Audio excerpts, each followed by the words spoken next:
ሰላም ጤና ይስጥልን ተመልካቾቻችን ከአንከር ሚዲያ ዝግጅት ክፍል ያክብሮት ሰላምታችንን እናቀርባለን። የዕለቱን ዜናዎችን ከዘውትር ተሳታፊያችን ጋር በመሆን እናቀርባለን። አብራችሁን እንድትሆኑ ግብዣችን ነው። መልካም ቆይታ።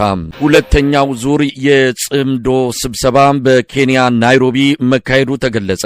በፖርት ሱዳን የተካሄደው ቀጣይ ክፍል የሆነው የጽምዶ አባላት ስብሰባ በናይሮቢ ሰሞኑን መካሄዱን ነው ያገኘነው መረጃ የሚያመለክተው።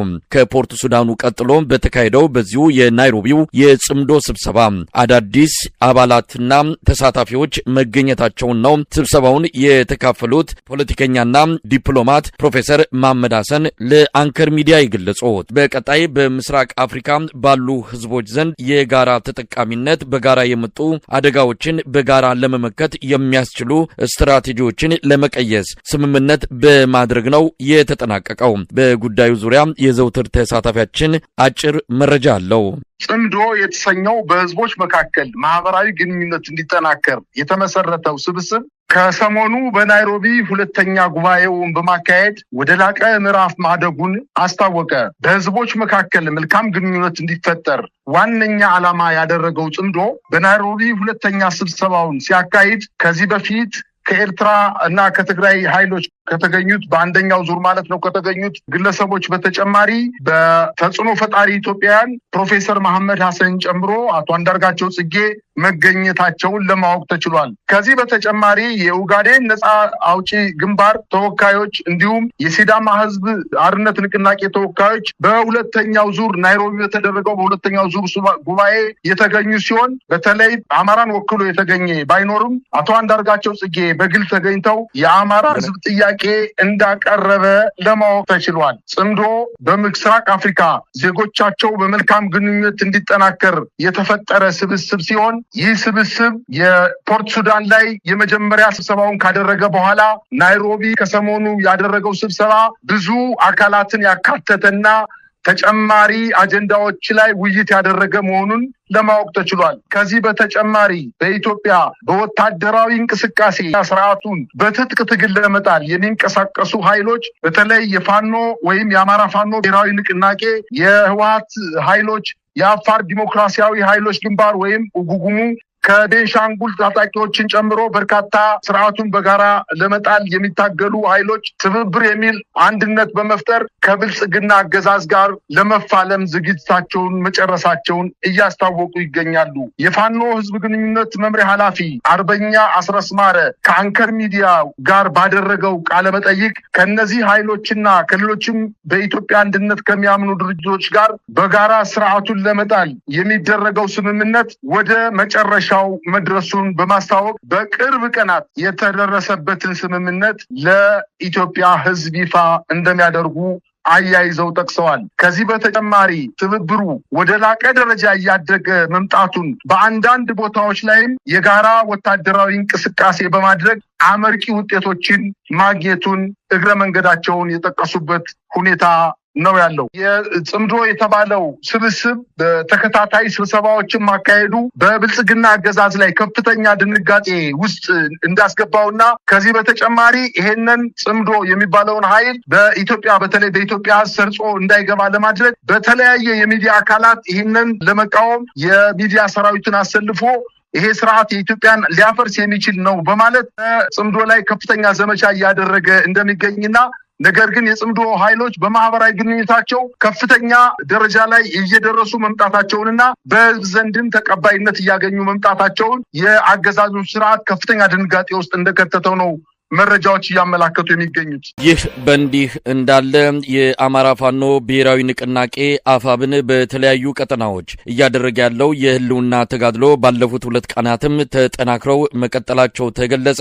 የአማራ ፋኖ ብሔራዊ ንቅናቄ አባት አርበኞች ምክር ቤት መግለጫ አውጥቷል። በመግለጫውም የአማራ ህዝብ ለማይቀረው መስዋዕትነትና ድል እንዲዘጋጅ ነው የአባት አርበኞች ምክር ቤት ያስታወቀው። ሰሞኑን የተካሄዱት አውደ ውጊያዎች ባለፉት 3 ዓመታት የአማራ ፋኖ ብሔራዊ ንቅናቄ እንደ አዲስም ከተቋቋመ ወዲህ የአገዛዙን ሰራዊት የማዳከምና በሎጂስቲክና በተለያዩ አቅም ማጠናከሪያዎች ራሱን የሚያደራጅበት ውጊያዎች እንደሆኑ ነው ለማወቅ የተቻለው። በዚህም በርካታ የጦር መሳሪያዎች፣ መሰል ጥይቶችና የተለያዩ ቁሳቁሶች መማረካቸውን፣ በርካታ የአገዛዙ ሰራዊትም በቁጥጥር ስር መግባታቸው ተመልክቷል። በተለያዩ የአማራ ክልል አካባቢዎች ካለፉት 3 ቀናት ወዲህ የአብይ አህመድ ሰራዊት ምድብ ቦታውን እየለቀቀ ወደ ፋኖ ቀጠና እየገባ እጅ እየሰጠ ሲሆን በከፊልም ወደ ተለያዩ አካባቢዎች በመሸሽ ሰራዊቱን እየተለየ መሆኑን ነው ለማወቅ የተቻለው። በወቅታዊ የፋኖ የተጋድሎ እንቅስቃሴ ዙሪያ ያሉትን መረጃዎች የዘውትር ተሳታፊያችን ባጭሩ ያቀርበዋል።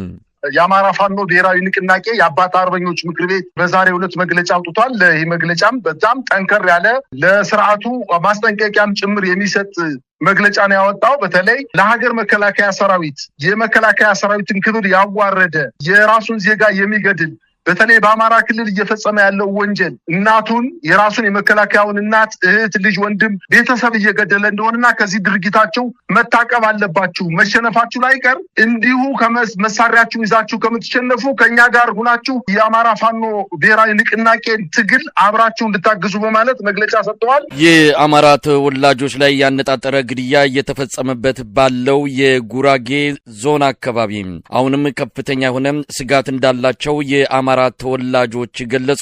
ግድያው ቀድሞ የጀመረ ሰሞኑንም ተጠናክሮ እየተካሄደ እንዳለ በመግለጽ አካባቢውን ሸሽተው መውጣታቸውም እየተነገረ ነው። የአብይ አህመድ አገዛዝ የቀይ ሽብር ዘመንን በሚያስታውስ መልኩ የአማራ ተወላጆችን በተገኙበት በጥይት ተደብድበው እንዲገደሉ ያደረገበትን እርምጃውን ሰሞኑንም አጠናክሮ በመቀጠል በዚህ ሳምንት 3 የአማራ ተወላጆችን እየተጓዙ ካለበት ተሽከርካሪ በማስወጣት በጥይት ደብድቦ መግደሉ የሚታወስ ነው። የማዕከላዊ ኢትዮጵያ ክልል የጸጥታና ደህንነት ኃላፊ መግለጫ በመስጠት የተገደሉት ሽፍቶች ናቸው፣ ዘራፊዎች ናቸው በማለት የገለጹ ሲሆን የሟቾች ቤተሰቦች ጋር ደህንነቶችን በመላክ መንግስት አልገደላቸውም፣ ውጡና በየሚዲያው አስተባብሉ ሲሉ ጫና እየፈጠሩባቸው እንዳለ ያገኘነው መረጃ ያመለክታል። በ3ቱ የአማራ ተወላጆች ላይ የተፈጸመው ግድያ ዓለም አቀፍ ትኩረትን እንዲያገኝ የተለያዩ ወገኖች ጥረት እያደረጉ ይገኛሉ። ግድያው ካለፈው ዓመት ጀምሮ በተለያዩ የጉራጌ ዞን አካባቢዎች የቀጠለ ሲሆን ሰሞኑን አበሸጌ በተባለ ወረዳ የተገደሉት 3ቱ የአማራ ተወላጅ ወጣቶች የተፈጸመባቸው ግድያ ዘርን መነሻ ያደረገ የአማራ ብሔር ተወላጆችን ከአካባቢው ጠራርጎ ለማስወጣት የተጀመረ ዘመቻ አካል እንደሆነም ተፈናቅለው በተለያዩ አካባቢዎች ተሸሽገው የሚገኙ የአማራ ብሔር ተወላጆች ገልጸዋል። በዚህ ጉዳይ ላይም የዘውትር ተሳታፊያችን መረጃዎችን በማከል ተከታዩን ዘገባ ያቀርብልናል። በማዕከላዊ ኢትዮጵያ ክልል አበሼ ወረዳ በጠራራ ፀሐይ አቶ ተመስገን ጌታቸው ይታገሱ ግደውና ግዛው ግርማዬ የተባሉ በህዝብ ማመላለሻ ሚኒባስ ሲጓዙ ከማመላለሻ አውቶቡሱ ላይ የታጠቁ ኃይሎች በርካታ ሆነው ሚኒባሱን አስቆመው ካወጧቸው ለፍጥኝ አስረው ካቆያቸው በኋላ የሚኒባሱ ሰዎች እየተመለከቱ እያዩ 3ቱንም ጭንቅላታቸውን በጥይት በመምታት ገለዋቸዋል። እነዚህ ወጣቶች እንግዲህ ሲቪል የለበሱ በቪዲዮም በፎቶግራፍም እንደሚታየው ሚኒባሱም ቁሞ እንደሚታየው ሲቪል የለበሱ እጅግ በጣም ከፍተኛ ድንጋጤ የሚታይባቸው ወጣቶች ናቸው። እነዚህ ወጣቶች እንግዲህ ተወልደው ያደጉት እዛው አካባቢ ነው፣ አበሽጌ ወረዳ። የአብይ አህመድ አገዛዝ በእስር ላይ የሚገኙ የአማራ ብሔር ተወላጅ ጋዜጠኞች፣ የሰብአዊ መብት ተሟጋቾች፣ ፖለቲከኞችና ባለሀብቶች ላይ የጀመረውና በይቅርታ እንዲወጡ እያደረገ ያለው አስገዳጅ እርምጃ በተለይም አንፈርምም ባሉት እስረኞች ላይ ተጠናክሮ መቀጠሉ ተገለጸ። ካሉበት እስር ቤት ያልፈረሙት ተለይተው ወደ ሌላ ቤት መወሰዳቸውም ታውቋል። ያልፈረሙት እስረኞች ቤተሰቦችም በአገዛዙ ደህንነቶች እየተዋከቡ ሲሆን እስረኞቹ በይቅርታ እንዲወጡ እንዲያሳምኗቸው ለቤተሰቦቻቸው ቤት ለቤት በመሄድ አስገዳጅ በሆነ መልኩ ጫና እየፈጠሩባቸው እንዳለ ነው የደረሰን መረጃ የሚያመለክተው። አብይ አህመድ በአማራ ክልል ለተፈጸመውና በሺዎች ለሚቆጠሩ ንጹሃን ዜጎች ህልፈትና በቢሊዮን ለሚቆጠር ንብረት ውድመት ተጠያቂ ነን ብለው እስረኞቹ የይቅርታ ፎርም ሞልተው እንዲወጡ አስገዳጅ እርምጃ እየወሰደ ሲሆን አብዛኛው እስረኛ አንፈርምም በማለቱ በአገዛዙ ደህንነቶች ከፍተኛ ጫና ውስጥ እንደሚገኝ ነው ያገኘነው መረጃ የሚያመለክተው። የአብይ አህመድ አገዛዝ እነዚህ ያልፈረሙት እስረኞች ላይ በማንኛውም ሁኔታ ሰቆቃ ጭምር በመፈጸም በግድ እንዲፈርሙ ለማድረግ ውሳኔ ላይ መድረሱም ተመልክቷል። እስካሁን ባለው መረጃ አሻፍረኝ ብለው ፊርማቸውን በይቅርታ ፎርሙ ላይ አናኖርም ያሉ እስረኞች በአቋማቸው መጽናታቸው ተመልክቷል። በዚህ ጉዳይ ላይ ያለውን መረጃ የዘውትር ተሳታፊያችን እንዲህ በዝርዝር ያቀርበዋል። የኢትዮጵያ ሰብአዊ መብት ኮሚሽነር ከተሰጣቸው የስራ ድርሻ ባፈነገጠ መልኩ ማለት አቶ ብርሃነ አዴሎ ማለት ነው የእስረኞችን የፖለቲካ የእስረኞችን እንዲሁም ጋዜጠኞችን የመብት ተሟጋቾችና ነጋዴዎችን በተለይ ሙሉ በሙሉ የአማራ ተወላጅ የሆኑ ዜጎችን በእስር ቤት ለ3 ተከታታይ ዓመታት ከፍተኛ የሆነ የሰብአዊ መብት ጥሰት ሲፈጸምባቸው በወታደራዊ ማሰልጠኛ ላይ ከፍተኛ በደል ሲፈጸምባቸው ሕክምና ሲከለከሉ ውሃ ሲጠሙ ምግብ ሲከለከሉ ቤተሰብ እንዳያቸው ሲደረግ የሃይማኖት አባቶች እንዳይጎበኛቸው ሲደረግ በወታደራዊ ማሰልጠኛ አፍኖ ለረጅም ዓመታት ሲያሰቃያቸው ሲቆይ ምንም ትንፍሽ ያላለው ነገር ግን አሁን ከኢትዮጵያ ሰብአዊ መብት ኮሚሽን ተልዕኮ ውጭ በመሆን የመንግስትን ጉዳይ በማስፈጸም እነዚህ ዜጎች ፈርመው እንዲወጡ ለማድረግ ከፍተኛ እንቅስቃሴ እያደረገ ነው። በመጨረሻም የኦህዴድ ብልጽግና አዲስ አበባ በኦሮሚያ ክልል ስር ትጠቃለል፣ የኦሮሚያ ክልል ርዕሰ መዲናም ትሁን የሚለውን አቋሙን በአስገዳጅ ሁኔታ ተፈጻሚ ለማድረግ ያለ የሌላ ኃይሉን አስተባብሮ እየተንቀሳቀሰ መሆኑ ተገለጸ። ተሳታፊዎችን ከማስፈራራት በስልጣን ተጠቅሞም መደለያዎችን በማቅረብ አጀንዳው ተቀባይነት እንዲያደርግ እየተረባረበ መሆኑ ተመልክቷል።